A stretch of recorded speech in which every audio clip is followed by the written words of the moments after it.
叶晨曾一度觉得寻找547那一脉死士的具体地址恐怕难如登天。究其原因，是因为那个神秘组织将死士掌控得极其严密，不让死士感知到准确的时间，也不让他们感受到外界的光线、温度、声音以及四季变换。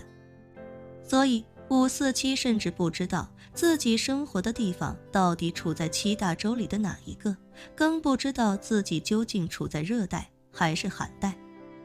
连唯一的活口都拿不出什么实质性的线索，外人还想找到这里，恐怕就更不可能了。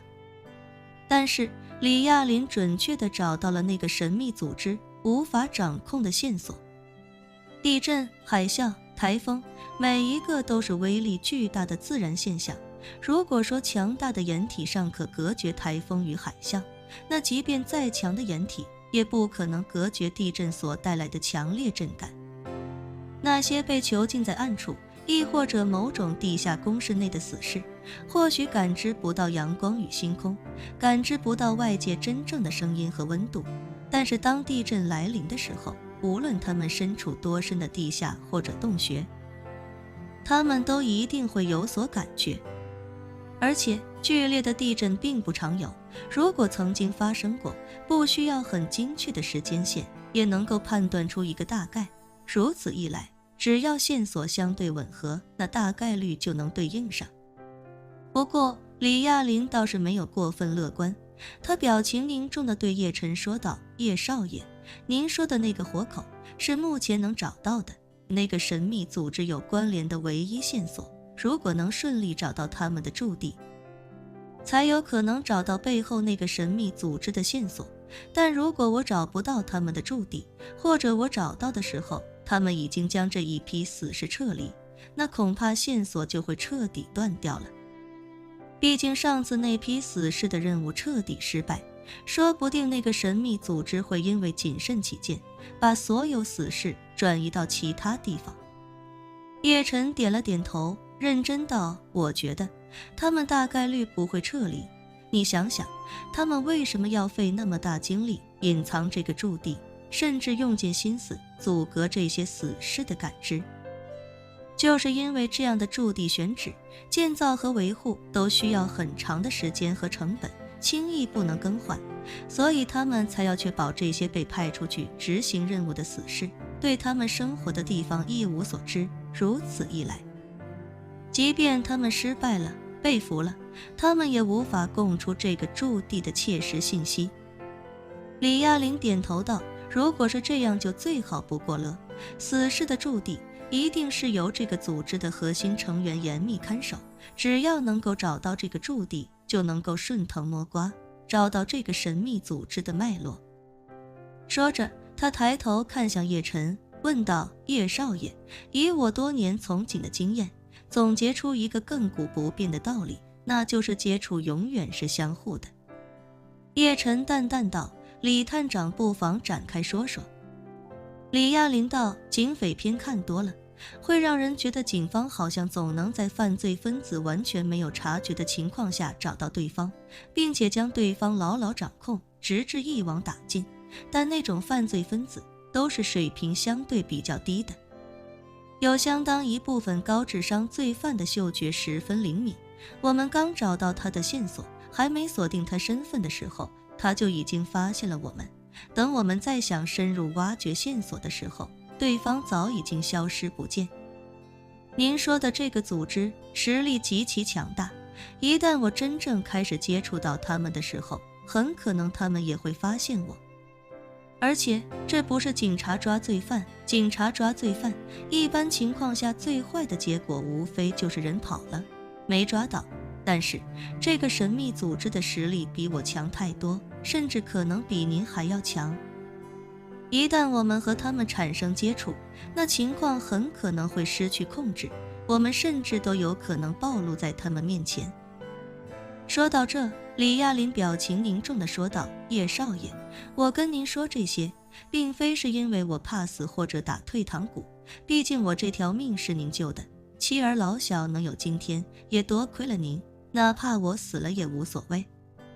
只是希望您能提前做好准备，一方面保护好自己，另一方面，如果可以的话，也请尽量保护好我的家人。叶晨沉默片刻，表情郑重地说道：李探长，你眼下需要做的就是跟547一起，利用你的专业技能，你手里的自然灾害数据以及547的记忆，在无接触的状态下，先把对方的位置锁定，如果真的需要接触一下，我会亲自出马，不用你冒险。李亚林连忙解释道：叶少爷，我不是怕冒险。叶晨点点头，我知道，我也不怀疑你的胆量，可就像你刚才说的，接触是相互的，谨慎起见，如果真的需要做接触，我去接触肯定比你去接触更加稳妥，所以你只管前期调查，剩下的交给我来决定。李亚林的目的就是要提醒叶晨一定要小心再小心，谨慎再谨慎。眼见叶晨已经接受了自己的建议，李亚林也算是放下心来，开口道：叶少爷，既然这样，那我就没什么后顾之忧了，等我有了进展之后，会第一时间告诉你。晚上，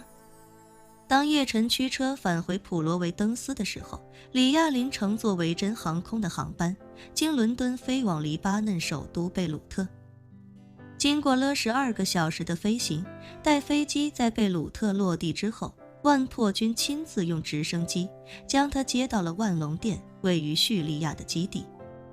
由于万隆店的基建资金极其充沛，眼下的基地已经有了一个规模了得的雏形。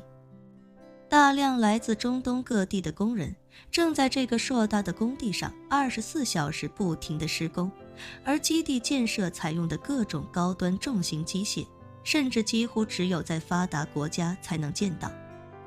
当李亚林亲眼看到数台利伯海尔750吨全地面起重机正在万隆店基地周围吊装风力发电机组的时候，他整个人看得目瞪口呆。他下意识问万破军万店主：这些风力发电机组也是万隆店自己的吗？